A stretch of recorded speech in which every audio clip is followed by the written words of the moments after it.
سب سے پہلے چونکہ ہمارا ایک کافی عرصے سے یہ سلسلہ رہا ہے کہ ہم ہر ویڈیو کے شروع میں بتاتے ہیں کہ مرزا صاحب آپ اللہ کے لیے غور کریں.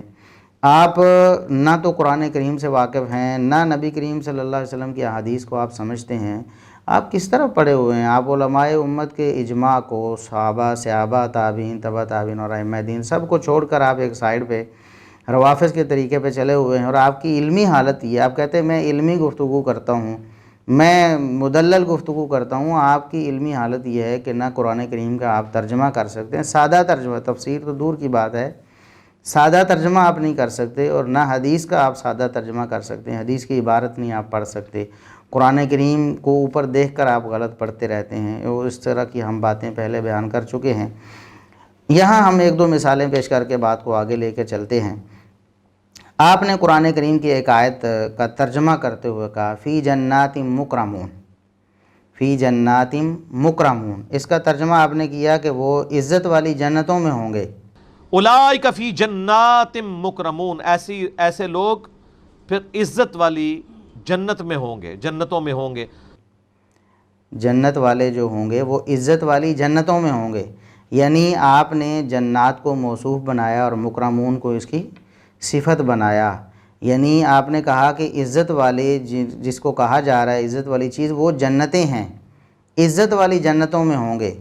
حالانکہ مرزا صاحب اگر آپ عربی زبان سے تھوڑا سا واقف ہوتے، ہمارے جو پہلی کلاس کے جو طلبہ ہوتے ہیں جو پڑھتے ہیں، اگر آپ نے اتنا ہی پڑھا ہوتا اور آپ کو اتنا ہی پتہ ہوتا تو آپ کبھی بھی اتنی بڑی غلطی نہ کرتے. کیونکہ جنات یہ جنت ان کی جمع ہے، جنت واحد مؤنث ہے اور جنات جمع مؤنث ہے. اب جمع مؤنث کی جو صفت ہے وہ جمع مؤنث ہی آئے گی، یا پھر اگر جس طرح یہاں ہے تو واحد مؤنث بھی آ سکتی تھی بعض صورتوں میں.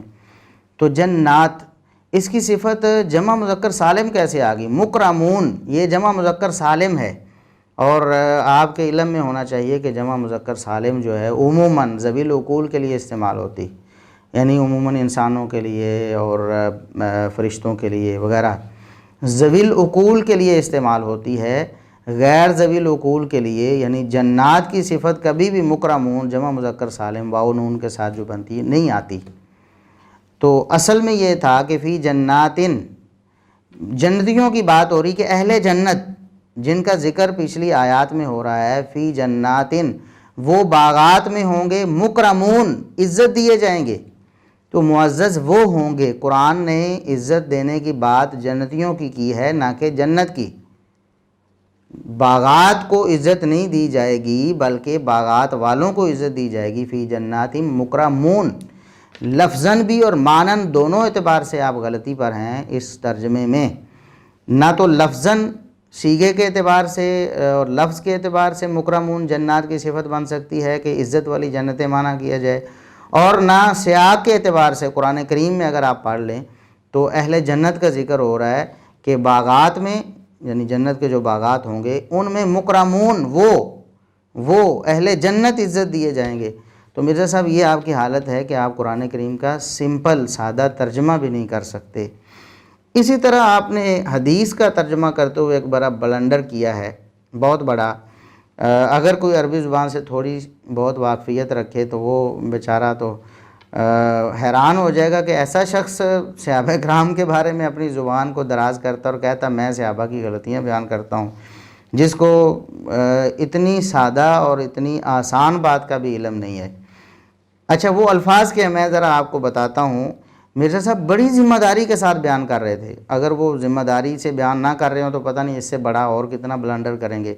وہ کہتے ہیں میں بڑی ذمہ داری سے یہ حدیثیں بیان کر رہا ہوں، بڑی ذمہ داری سے کوٹ کر رہا ہوں. اچھا بڑی ذمہ داری سے کوٹ کرتے ہوئے انہوں نے کہا کہ بخاری و مسلم میں حدیث ہے، سیدنا ابو ہریرہ رضی اللہ عنہ نے بتایا کہ مجھے نبی کریم صلی اللہ علیہ وسلم نے نصیحت کی کہ 3 کام آپ نے کرنے ہیں. وہ 3 کام نبی صلی اللہ علیہ وسلم نے کون سے بتائے؟ ان میں سے ایک کام یہ تھا کہ ایام بیز کے روزے 13، 14 اور 15 ایام بیز انہیں کہتے ہیں. میں بڑی ذمہ داری کے ساتھ یہ حدیثیں بیان کر رہا ہوتا ہوں، ریفرنسز بڑی ذمہ داری سے کوٹ کر رہا ہوتا ہوں. بخاری اور مسلم میں حدیث ہے کہ حضرت ابو ہریرہ کہتے ہیں مجھے نبی علیہ السلام نے یہ نصیحت کی تھی کہ 3 کام کرنے ہیں. نمبر 1 مہینے میں 3 روزے، اور مسلم شریف میں حدیث ہے کہ نبی علیہ السلام 3 روزے جو ہے نا وہ کسی بھی وقت رکھ لیا کرتے تھے، اور سن نسائی میں ہے کہ آپ علیہ السلام عموماً ایام بیز رکھتے تھے، چاند کی 13، 14 اور 15 کو۔ مرزا صاحب کہتے ہیں اب انہیں چاہیے تھا کہ اگر پتہ نہیں تھا تو بات کو آگے لے جاتے، اس میں مزید تفصیل میں پڑھتے ہی نہ جس بات کا نہیں پتہ۔ تو ایام بیز کی وجہ تسمیہ بتانے لگے وہ کہ ایام بیز کیوں کہتے ہیں انہیں۔ تو مرزا صاحب آپ کو نہیں پتہ تھا تو ضرور آپ نے یہ بیان کرنا، نہ بھی بیان کرتے تو کسی نے یہ تو نہیں کہنا تھا کہ آپ نے ہمیں بتایا کیوں نہیں کہ ایام بیز کو ایام بیز کیوں کہتے ہیں۔ تو کہتے ہیں ایام بیز یعنی گول چاند کے روزے۔ ایام بیز یعنی گول چاند کے روزے۔ ایام بیز کا معنی کہتے ہیں گول چاند کے روزے۔ پہلی بات تو یہ ہے کہ بیز ابیض کی جمع ہے، بیز ابیض کی جمع ہے۔ ابیض کہتے ہیں سفید کو، نہ کہ گول کو مرزا صاحب۔ ایام بیز کا اگر لفظی ترجمہ کیا جائے تو یہ ترجمہ ہوگا سفید ایام کے روزے۔ سفید ایام انہیں کیوں کہا جاتا ہے کہ دن تو سورج کی وجہ سے سارے ہی سفید ہوتے ہیں، روشنی والے، راتیں تاریک ہوتی ہیں، لیکن 13، 14 اور 15 کو چاند 13 کو تقریباً مکمل ہوتا ہے، اور 14 کو بالکل مکمل، اور 15 کو تو بالکل گول ہوتا ہے۔ تو 13، 14 اور 15 یہ چاند کی یعنی گولائی کے دن ہوتے ہیں، جب چاند اپنے جوبن پر ہوتا ہے اور اس وقت اس کی روشنی بھی زیادہ ہوتی ہے تو راتیں بھی اس کی سفید ہوتی ہیں، یعنی روشنی والی ہوتی ہیں۔ گویا کہ پورا دن یعنی دن اور رات دونوں کو اگر آپ دیکھیں تو یہ سفید ہوتے ہیں۔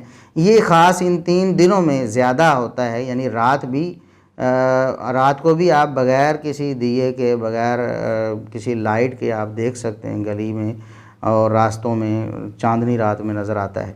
تو یہ مراد تھی کہ دن بھی سفید ہیں پورے دن رات سمیت۔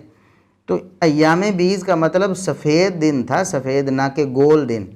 تو مرزا صاحب آپ نے کہا کہ ایام بیز یعنی گول چاند کے روزے، تو یہ آپ نے ترجمہ کرنے کی کوشش کی، اس کا معنی بیان کرنے کی کوشش کی، اور پھر آپ نے بلنڈر کر دیا کہ بیز کا معنی آپ نے گول کر دیا۔ بیز کا معنی گول نہیں سفید ہے۔ تو یہ آپ کی حالت ہے۔ جب آپ کی یہ حالت ہے تو آپ کو کیا حق پہنچتا ہے مرزا صاحب کہ آپ صحابہ کرام کے بارے میں اس طرح کی باتیں کریں جو کہ صحابہ تابعین، تبع تابعین اور ائمہ دین کہ اجماع ان کے خلاف ہے، جیسا کہ ہم اس بارے میں بات کرتے رہتے ہیں۔ آپ کو چاہیے کہ آپ عربی زبان سے واقف ہوں، عربی زبان آپ سیکھیں، عربی زبان سیکھنے کے بعد پھر آپ دیکھیں کہ قرآن حدیث کی جو باتیں، جو مفہوم، جو تعبیریں میں بیان کرتا ہوں، کیا صحابہ تابعین اور ائمہ دین کیا وہی تعبیریں بیان کیا کرتے تھے؟ تو یہ آپ کو تب پتہ چلے گا جب آپ خود عربی پڑھنے کے قابل ہوں گے، ورنہ تو آپ کسی رافضی نے آپ کو غلط ترجمہ بتا دیا تو آپ وہی آگے کوٹ کرتے جائیں گے، جس طرح کہ ہم نے پہلے کئی مثالیں پیش کی ہوئی ہیں کہ آپ نے ترجمے میں ڈنڈیاں ماری۔ ابھی ظاہر ہے آپ خود تو ترجمہ کر نہیں سکتے، اب وہ ترجمہ جو آپ نے غلط کیا ہے وہ ظاہر ہے کہ آپ نے کسی ایسے بندے سے لیا ہوگا جس نے کوئی اس طرح کی ہینکی پھینکی لگائی ہے اس میں، جو کہ صحابہ کرام کے بارے میں دل کا صاف نہیں ہے، تو آپ بھی اسی گمراہی میں پڑ گئے جس میں وہ پڑا ہوا، بلکہ اس نے آپ کو ڈال دیا گمراہی میں۔ تو آپ کو کیا حق پہنچتا ہے؟ دیکھیں، ایک سرجن ڈاکٹر ہے، ایک ہارٹ اسپیشلسٹ ہے، ایک مطلب مختلف شعبوں کے مختلف اسپیشلسٹ ڈاکٹر ہوتے ہیں۔ تو ہارٹ اسپیشلسٹ ایک ڈاکٹر ہے، وہ آپریشن کرتا ہے۔ اب میں نے چونکہ میڈیکل پڑھا ہی نہیں ہے، میڈیکل کی تعلیم ہی حاصل نہیں کی، تو میں جا کر کہنے لگوں، لوگوں میں شور کر دوں کہ فلاں جو میڈیکل اسپیشلسٹ ہے نا، ہارٹ اسپیشلسٹ ہے جو، وہ دل کا آپریشن اس کو ادھر سے نہیں ادھر سے کرنا چاہیے تھا، اس کو جناب یہ نہیں انجیکشن یہ دینا چاہیے تھا، اس کو میڈیسن اس کی بجائے یہ تجویز کرنی چاہیے تھی۔ تو سب آپ سے پہلے پوچھیں گے یا میرے سے پوچھیں گے، جو بھی کہے گا کہ آپ کا دماغ ٹھیک ہے، میڈیکل آپ نے سرے سے پڑھا ہی نہیں ہے، تو آپ کو کیا حق ہے کہ آپ ایک جو اسپیشلسٹ ڈاکٹر ہے اس کو آپ تجاویز دیں یا اس کی غلطیاں نکالیں کہ اس جو ہے نا ہارٹ اسپیشلسٹ نے یہاں غلطی کی ہے؟ کیسے غلطی کا پتہ چلے گا؟ آپ کم از کم اس فیلڈ میں آئیں، اس فیلڈ میں مہارت حاصل کریں، پھر کسی کو چیلنج کریں۔ تو صحابہ کرام کو آپ چیلنج کرتے ہیں اپنے ذوم میں اور اپنے خیال میں، ان کی غلطیاں اور ان کی جو لغزشیں ہیں وہ امت کو بتاتے ہیں کہ جی فلاں صحابی نے فلاں غلطی کی۔ پہلے خود آپ اس قابل تو ہو لیں کہ غلطی کو آپ کس طرح پتہ چلے گا آپ کو کہ غلطی ہے، جب آپ کو عربی زبان سے ہی واقفیت نہیں، آپ صحیح طور پر پہنچ ہی نہیں سکیں گے وہاں پر، تو کہ آپ ایسے ہی جھوٹا پروپیگنڈا جو ہے صحابہ کرام میں جو روافض نے کیا ان کے بارے میں، آپ اسی کو آگے لوگوں تک پھیلاتے رہیں گے۔ تو خال المومنین یعنی سیدنا معاویہ رضی اللہ عنہ کو مومنوں کا ماموں کہا